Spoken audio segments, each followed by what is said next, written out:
Video like जरूर कर लीजिए और ऐसे वीडियो लगातार फ्री में पाने के लिए चैनल को तुरंत सब्सक्राइब कर लीजिए और बेल आइकन को जरूर टैप कर लीजिए ताकि आगे भी सारे वीडियो आपको मिलते रहे। यूट्यूब में फॉलो करते हैं तो प्लीज ये वाला फ्री टेलीग्राम चैनल जरूर ज्वाइन कर लीजिएगा। सारे नोटिफिकेशन सारे अपडेट यहीं पे आते हैं, ध्यान रखिए। नमस्कार दोस्तों, आप सभी का स्वागत है स्टडी फॉर एग्जाम्स में। दोस्तों, हिंदी की सीरीज को आगे बढ़ाते हुए आज हम लोग हिंदी भाषा का सामान्य परिचय को जानेंगे। भाषा जो शब्द है ये भाष धातु से बना है। कई बार जो है ये परीक्षा में पूछा भी गया है कि भाषा जो है किस धातु से बना है, तो ये आपका भाष धातु से बना है। तो इसका जो और इसका जो अर्थ होता है वो ये आपका बोलना होता है। भाष धातु का जो अर्थ होता है बोलना होता है। भाषा वह माध्यम होता है जिसके द्वारा मनुष्य अपने भावों, विचारों और भावनाओं को जो है व्यक्त करता है। भाषा कितने प्रकार की होती है? तो भाषा आपकी 3 प्रकार की होती है। एक आपकी मौखिक भाषा होती है, दूसरी लिखित और तीसरी आपकी सांकेतिक भाषा होती है। मौखिक भाषा आप समझ सकते हैं, जैसे आप लोगों का इंटरव्यू वगैरह आप देखते होंगे, या इंटरव्यू आप लोगों का जो पीसीएस आईएएस तैयारी करते हैं, इंटरव्यू होता है या आपस में आप लोग परिचर्चा करते हैं, ये सभी आपके मौखिक भाषा के उदाहरण हैं। लिखित भाषा के उदाहरण जो आपके समाचार पत्र हैं या पत्र किसी प्रकार का बुक है, ये सभी आपके लिखित भाषा के प्रकार हैं। बात करते हैं हम लोग सांकेतिक भाषा की।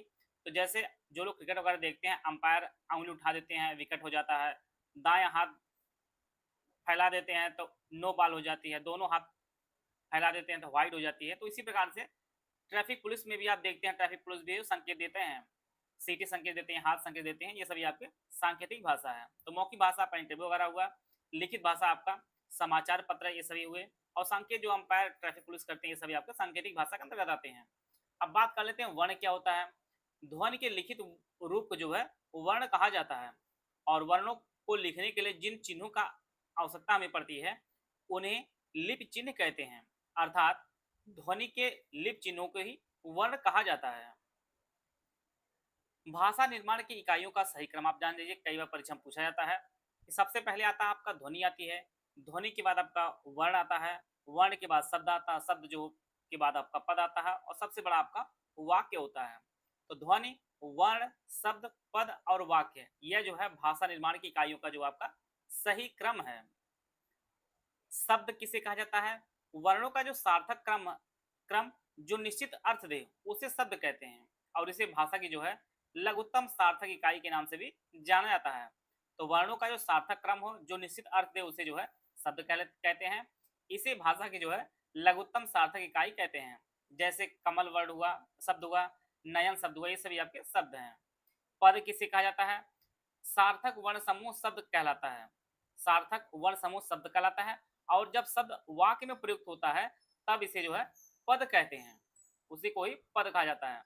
जैसे मोहन क्रिकेट खेलता है, तो यह जो वाक्य है इसमें 4 शब्द प्रयोग किए हैं। मोहन क्रिकेट खेलता है से बना है। जब यह वाक्य में प्रयुक्त होता है तो इन्हें शब्द तो ये जो शब्द होते हैं इन्हें ही पद कहा जाता है। अर्थात जो जब ये वाक्य के रूप में प्रयोग होते हैं तो ये सभी आपके पद कहलाएंगे प्रत्येक। अब अलग अलग है तो ये सभी शब्द कहलाते हैं। वाक्य जो सबसे बड़ा होता है, 2 या 2 से अधिक शब्दों के सार्थक समूह जो निश्चित अर्थ प्रदान करते हैं उन्हें वाक्य कहा जाता है। जैसे सोहन कल घर आएगा, यह जो एक वाक्य है। अब जान लेते हैं हम लोग वाक्य के अंग कौन कौन से होते हैं। वाक्य के 2 अंग होते हैं, एक आपका उद्देश्य होता है, दूसरा आपका विधेय होता है। उद्देश्य को हम लोग जान लेते हैं। उद्देश्य वाक्य में जिसके बारे में जो कुछ भी कहा जाता है उसे उसे उद, उसे उद्देश्य कहा जाता है। उसे आपका जो है उद्देश्य कहा जाता है। यहाँ सही कर लेते हैं हम लोग, उसे उद्देश्य कहा जाता है। जैसे आपका मोहन होशियार विद्यार्थी है, सोहन दिल्ली जा रहा है, तो इसमें जो है उद्देश्य जो है यह आपका मोहन उद्देश्य है और सोहन उद्देश्य है। जिसके बारे में जो कहा जाए यह आपका उद्देश्य होता है। दूसरा आपका होता है विधेय। विधेय उद्देश्य के बारे में जो कुछ भी कहा जाए वो सभी आपका विधेय कहते हैं। जैसे लखनऊ एक व्यवस्थित शहर है, कृष्ण ने कंस को मारा, तो इसमें जो वह उपयुक्त वाक्यम जो है एक व्यवस्थित शहर है, एक व्यवस्थित शहर है, यह आपका विधेय है। इसी प्रकार से कंस को मारा, यह जो आपका विधेय है।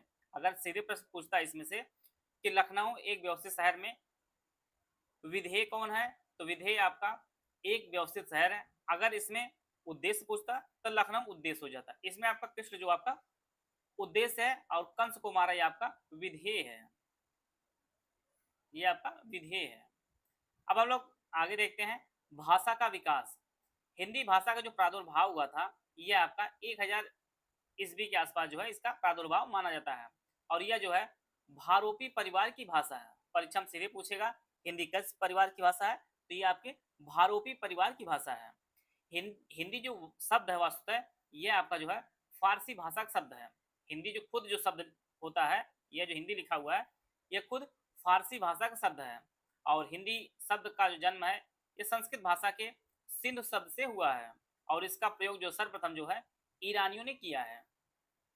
हिंदी शब्द का प्रयोग 8 सितंबर 2025 से यूपीपीएससी बीओ प्री 2025 के लिए कंप्लीट बैच हमारा स्टार्ट किया जा रहा है। यह जो बैच हमारा दोनों भाषाओं में आपको उपलब्ध होगा। इसमें आपको daily classes, complete doubt clearance, daily practice, exam oriented test series, आपको हाई सिलेक्शन मटेरियल आपको उपलब्ध कराया जाएगी। पहला जो बैच हमारा UPSC BO pre 2025 full paid group doubt clearance की फीस जो 4500 रुपये है। इसमें आपको एडमिशन लेने के बाद 2 ग्रुप में ऐड किया जाएगा। एक मेटल ग्रुप हो जिसमें सारा मेटल दिया जाएगा, दूसरा आपका डाउट क्लियरेंस ग्रुप होगा। बीओ संबंधित जो भी आपको डाउट है आप सारे डाउट आप पूछ सकते हैं। इसमें करंट अफेयर, रीजनिंग, मैथ्स के नोट्स शुरू में ही आपको दे दिया जाएगा। बाकी सब्जेक्ट को 100 डेज वाइज जो है क्लासेस पीडीएफ नोट्स दिया जाएगा। क्लासेस जो कंप्लीट होने के बाद आपको जो है सारे सब्जेक्ट वाइज कंप्लीट नोट्स आपको दे दिए जाएंगे। इसमें आपको 22 टेस्ट दिए जाएंगे, जिसमें 11 फुल इन टेस्ट होंगे, जिसमें प्रत्येक में 120 प्रश्न होंगे। 11 आपका सेक्शन वाइज टेस्ट होंगे, जिसमें हर एक में जो है 50 प्रश्न होंगे। और इसमें सिलेबस अनुसार हिसाब जो मोस्ट इफेक्टिव क्वेश्चन कवर कराए जाएंगे।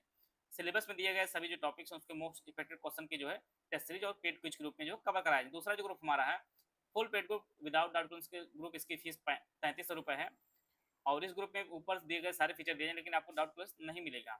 तीसरा जो ग्रुप है ओनली स्टडी मटेरियल ग्रुप है विदाउट टेस्ट सीरीज, इसकी फीस 2300 रुपये। इसमें जो है current affair, reasoning, maths notes जो ग्रुप शुरू में ही एक साथ दे दें, बाकी सब्जेक्ट जो है 100 डेज वाइज क्लासेज और पीडीएफ नोट्स ग्रुप में दिया जाएगा। क्लासेस कंप्लीट होने के बाद सारे जो सब्जेक्ट वाइज कंप्लीट नोट्स जो है दे दिया जाएंगे। इसमें डाउट क्लियरेंस और टेस्ट सीरीज नहीं दी जाएगी, सिर्फ आपको मटेरियल दिया जाएगा। ऊपर में से किसी भी ग्रुप में आप एडमिशन लें तो आपको जो है पेड क्विज चैनल में जोड़ा जाएगा। अगर आप ओनली पेड क्विज ज्वाइन करना चाहिए इसकी फीस 850 रुपये। इसमें मोस्ट एक्सपेक्टेड क्वेश्चन की प्रैक्टिस कराई जाएगी। अगला जो ग्रुप है ओनली टेस्ट सीरीज का ग्रुप, इसकी फीस 1300 रुपये। इसमें 22 टेस्ट दिए जाएंगे, इसमें 11 फुल इन टर्म्स, हर टेस्ट में जो है 120 प्रश्न होंगे, 11 आपके सेक्शन वाइज होंगे और हर टेस्ट में जो है 50 प्रश्न आएंगे। अगर पेड क्विज और टेस्ट सीरीज लेने चाहते हैं तो आप 2100 रुपये पेमेंट करके जो है आप इस बैच से जुड़ सकते हैं। इन बैच में से कोई बैच आप ज्वाइन करना चाहते हैं या 3 दिए गए नंबर है 8564880530 और 7523864455 9696606608 ये 3 दिए गए नंबर, इस पे कॉल या व्हाट्सएप पर जो है जानकारी प्राप्त कर सकते हैं और बैच से जुड़ के जो है आप अपनी तैयारी को बेहतर कर सकते हैं। हिंदी भाषा की जो मूल उत्पत्ति है वह अपभ्रंश की मानी जाती है और अपभ्रंश को जो है हिंदी की जननी भी कहा जाता है, जबकि संस्कृत भाषा को जो है भारत की सबसे प्राचीन भाषा मानी जाती है, जिसे आर्य भाषा, जिसे आदि जननी या देव भाषा या देववाणी भी कहा जाता है। अब हम लोग देख लेते हैं हिंदी का विकास। हिंदी का जो विकास है सबसे पहले संस्कृत आई, फिर पाली आई, फिर प्राकृतिक आई, फिर अपभ्रंश आई, फिर आपका हिंदी आई। हिंदी को हम लोग देववाणी के नाम जानते हैं। पाली जो है, पाली में ही भगवान बुद्ध ने जो है अपने उपदेश दिए थे और प्राकृतिक भाषा में जो है महावीर स्वामी ने अपने सभी उपदेश दिए थे। और जो हिंदी है वह जो है आधुनिक हिंदी जो हमारी है हिंदी, वो आपकी आधुनिक हिंदी है। अपभ्रंश जो है यह भाषा का जो है बिगड़ा हुआ रूप था। उसके बाद जो है हिंदी का विकास हुआ, जिसे हम लोग आधुनिक हिंदी के नाम से जानते हैं वर्तमान में।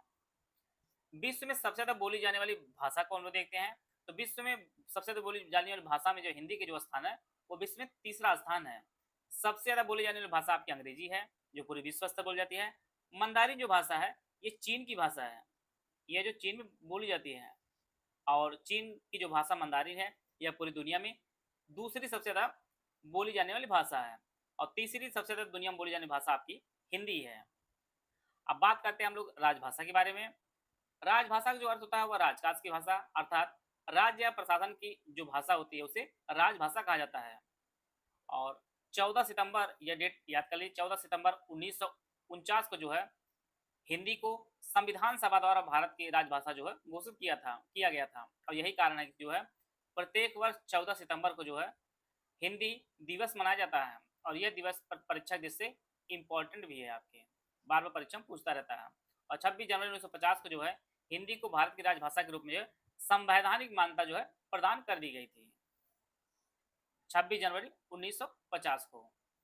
हिंदी भाषा को देवनागरी लिपि में लिखा जाता है और देवनागरी लिपि जो है, देवनागरी लिपि का जो विकास हुआ था वो ब्राह्मी लिपि से इसका विकास माना जाता है। और यह दोनों भाषाएं जो है बाएं से दाएं लिखी जाती हैं। जैसे हम लोग इस प्रकार से लिखते हैं, ये जो लिखते हैं ये बाएं से दाएं तरफ लिखा जाता है, तो देवनागरी लिपि जो है वो बाएं से दाएं लिखा जाता है।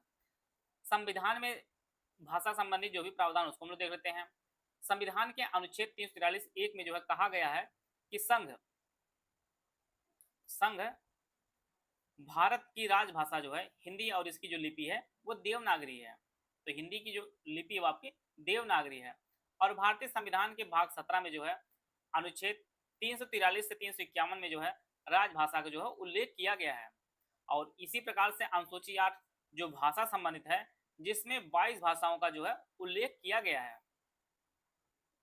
अनुच्छेद 344 के तहत जो है राष्ट्रपति ने 7 जून 1955 को जो है बीजी खेर की अध्यक्षता में प्रथम राजभाषा आयोग का जो है गठन किया गया था। परीक्षा में बीजी खेर जो को अध्यक्ष के रूप में पूछा जाता है और यह वर्ष भी पूछा जाता है 1955 में।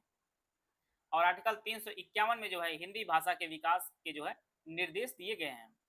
अब परीक्षा के से इंपॉर्टेंट क्या है उसको हम लोग देख लेते हैं। संस्कृति, तमिल, तेलुगु, कन्नड़, मलयालम और ओडिया को जो है पहले शास्त्रीय भाषा का दर्जा दिया गया था। तो टोटल जो पहले 6 भाषाओं को शास्त्रीय दर्जा दिया गया शास्त्रीय भाषा का। इसके बाद हाल ही में जो है मराठी, असमिया, पाली, बंगाली और प्राकृतिक को भी जो है शास्त्रीय भाषा का जो दर्जा दिया गया है। इस प्रकार जो है भारत में वर्तमान में शास्त्रीय भाषाओं की जो संख्या हो गई है आपकी 11 हो गई है। और वर्तमान में कोई भी भाषा जो है राष्ट्रभाषा नहीं है। तो इस प्रकार जो है जो कुछ इंपॉर्टेंट फैक्ट थे उसको हम लोग कवर कर लिए हैं भाषा के विकास संबंधित। आशा है आप सभी को बहुत कुछ जानने को मिला होगा। मिलते हैं नेक्स्ट वीडियो, तब तक जय हिंद, जय भारत।